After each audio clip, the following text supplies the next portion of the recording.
એક દિવસ રામ પ્રતાપ અને તેમના કુસ્તીબાજ મિત્રો ખેતરમાં સિંચાઈ માટે કૂવામાંથી પાણી સિંચી રહ્યા હતા.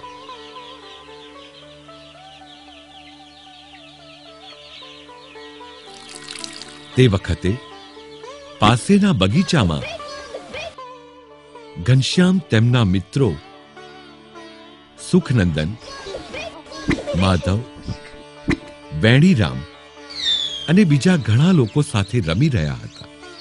વેણીરામ કંટાળી રહ્યા હતા અને ફરતા ફરતા તે કૂવા પાસે આવ્યા. રામ પ્રતાપ અને તેના કુસ્તીબાજ મિત્રો ચામડાની કોથળીમાં પાણી ભરતા કૂવાના મુખ પરના લાકડાના પાટિયા પર ઊભા હતા. વેણીરામ પણ ત્યાં આવ્યો, પણ જે લાકડાના પાટિયા પર ઊભા હતા તે જૂનું અને નબળું હતું. વેણીરામનું વધારાનું વજન આ પાટિયું ખવી ન શક્યું અને અચાનક જ જોરદાર અવાજ સાથે તેના ટુકડા અને ચીસો પાડતા ત્રણેય છોકરાઓ ઊંડા કૂવામાં ગબડી પડ્યા.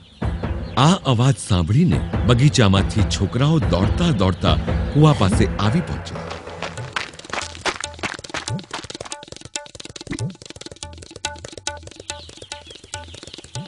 ધાર પરથી નજર નાખતા જોયું કે રામ પ્રતાપ વેણીરામ અને તેમના કુસ્તીબાજ મિત્રોને પકડી રાખીને કૂવામાં ડૂબવાથી બચાવી રહ્યા હતા.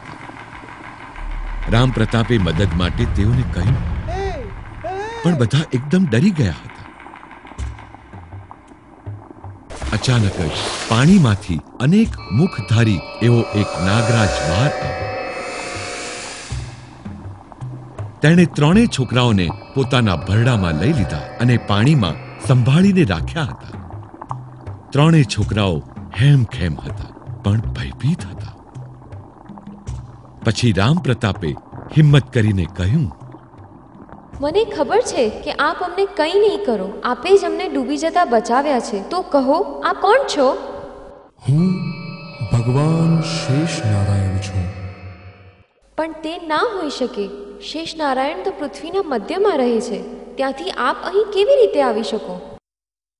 હું દેવોના દેવ, મહાપુરુષોત્તમ એવા ભગવાન ઘનશ્યામનું એક સ્વરૂપ છું અને એ આપનો જ ભાઈ છે. સમગ્ર માનવ જાતના કલ્યાણ માટે એમણે જન્મ લીધો છે અને તેથી જ હું અહીંયા આપને બચાવવા માટે આવ્યો છું. તે કેવી રીતે હોઈ શકે? ઘનશ્યામ તો નાનું છે અને તમે તો વિરાટ છો. રામ પ્રતાપે જે સાંભળ્યું તે તેના પોતાના માનવામાં આવતું નહોતું. પોતાના નાના ભાઈના કારણે આ વિચિત્ર પ્રાણી ત્યાં હોય તે શક્ય જ નહોતું. શું તમને મારામાં વિશ્વાસ નથી? તો પછી મારી આંખોમાં જુઓ.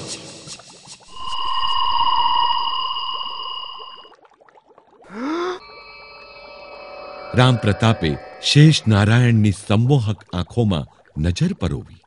જાણે તે એમાં વહી જતો હોય તેવું લાગ્યું અને તેણે જોયું કે તેનો નાનો ભાઈ તેની સામે હસી રહ્યો હતો. તે ઘનશ્યામ હતો. હવે તમે માનો છો ને કે હું જ આપનો નાનો ભાઈ ઘનશ્યામ છું. તમારું જીવન બચાવવા માટે મેં શેષ નારાયણનું સ્વરૂપ લીધું છે.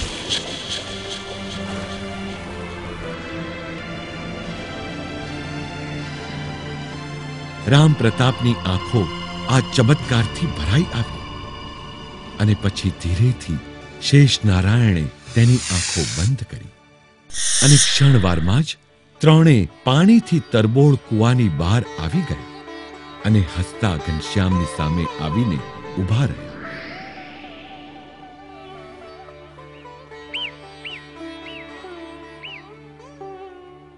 તરત જ તેઓ ઘૂંટણીએ પડી ગયા અને તેમના પગે પડીને કૃતજ્ઞતા દર્શાવી. જ્યારે ઘનશ્યામે તેઓને પોતાના આશીર્વાદ આપ્યા.